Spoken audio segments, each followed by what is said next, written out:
IUCN is the Global Democratic Union for Conservation of Nature. It's the largest and the oldest organization, and we have three main components, if I can call that. We're a membership-based organization, and I'll tell you a little bit more about that. Then we have this, what we call commissions, which is basically a network of scientific voluntary organizations, networks of people that provide us with the knowledge and the information. And all of that is supported by a secretariat of about, at the moment, more than 1,000. We're nearly 1,100. We are not the United Nations. As Hendrik says, we look a lot like it, but we do have a seat. And that is basically the voice of nature in the United Nations. This is our headquarters in Switzerland, or rather I should say this was our headquarters. It's a building in Gland. Gland is a village about 40 kilometers from Geneva. And we were there, have been there since the early 90s. We're quite happy, but we needed to expand. The most challenging and the most rewarding aspect of designing this building were completely linked. And they were the fact that we were asked to design a radically progressive, sustainable architecture without any money. So the good news became that we agreed to do it. The client, IUCN, agreed to do it. And then as a team, we had to carry it through. The best part of that is you can't cheat.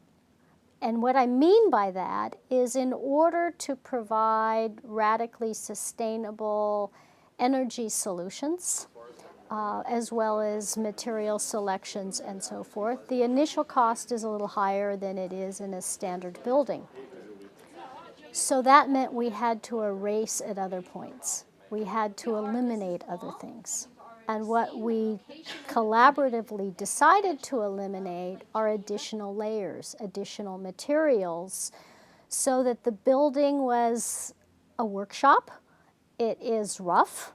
It's intentionally rough, so that the exposed structure, the concrete, the steel, and the glass are also the finished materials. Why? Because then you don't pay someone to install them, you don't pay someone to finish them, you don't pay someone to maintain them, but they're durable, they're long-lasting, and the money then goes into the new systems. So it would be wonderful because we would have a meeting where everyone was in agreement, and then someone in the meeting would say, can't we just, I don't know, have a carpet here? And as the architect, we'd say, no, you can't, because you can't cheat on your own budget. So it was both challenging and highly rewarding. Now that the building is completed, I believe there's a question could be posed as to how this has really changed the workings of the organization on a daily basis. And we're not there every day. But what we are hearing and feeling is that there's an open dialogue that's been promoted, which we wanted. IUCN is a democratic process. Lots of people, lots of decisions, lots of cultures, all attempting to work together to a common goal. And that means there's a lot of discussion, reiteration, formulation. That cannot happen with individuals working alone. That can only happen as a dialogue.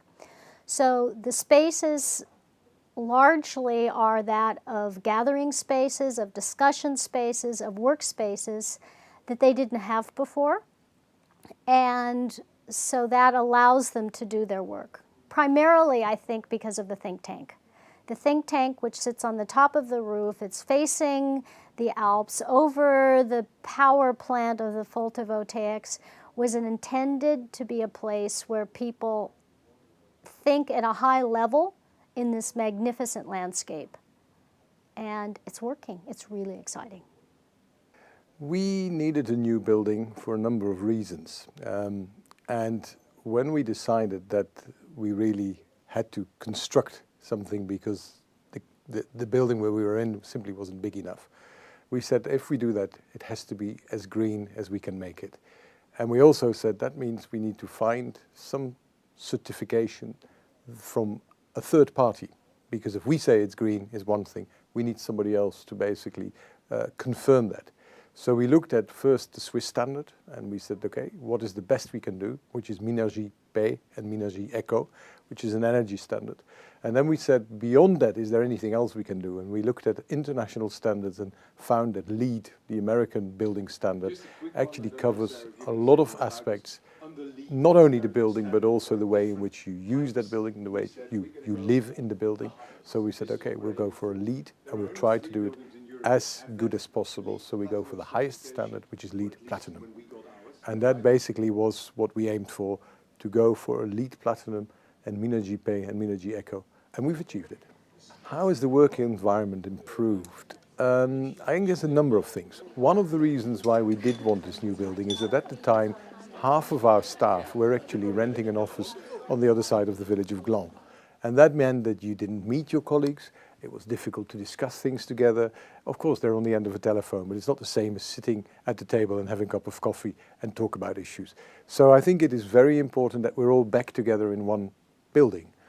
The other thing is that this new building provides us with additional space to hold meetings, conferences, seminars, and therefore bring people from outside, which again enriches the debate. So it's not just us talking to ourselves, but it's also bringing in other people to talk about issues that are important and try to find solutions.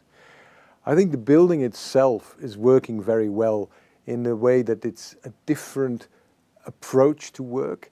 There are questions about the way that the space is used, because there's a lot more space that is open plan, whilst the old building was very much, traditional small cubicles.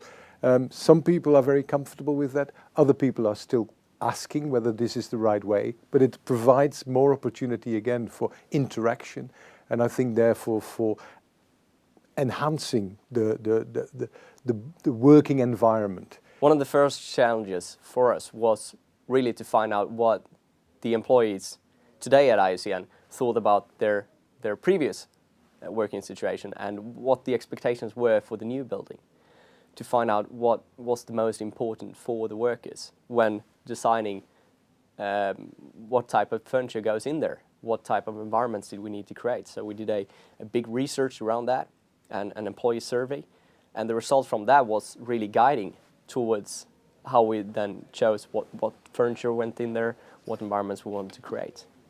The environmental focus of Kinnarp's supply chain really goes from the source of the material to the finished deliveries.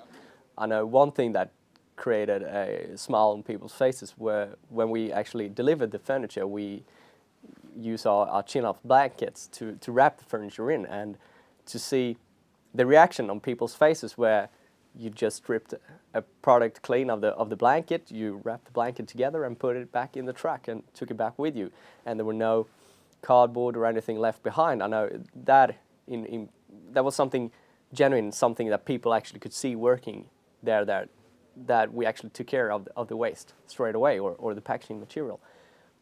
And those blankets are reused many times. So the IUCN blankets will go to the next customer. But the big challenge is really, sourcing the materials from the source, making sure that you keep a good environmental profile all throughout the chain, and that you create a durable product which will last for a long time. I would say that the work environment is very much improved, from my perspective at least, when you compare the old office to the new one. From my point of view, doesn't necessarily need to be the right one, but I was pleasantly surprised when I visited the office myself to getting to experience that there weren't that much noise, and that the sound absorbing materials, for example on the backs of storage units, etc., really made a difference.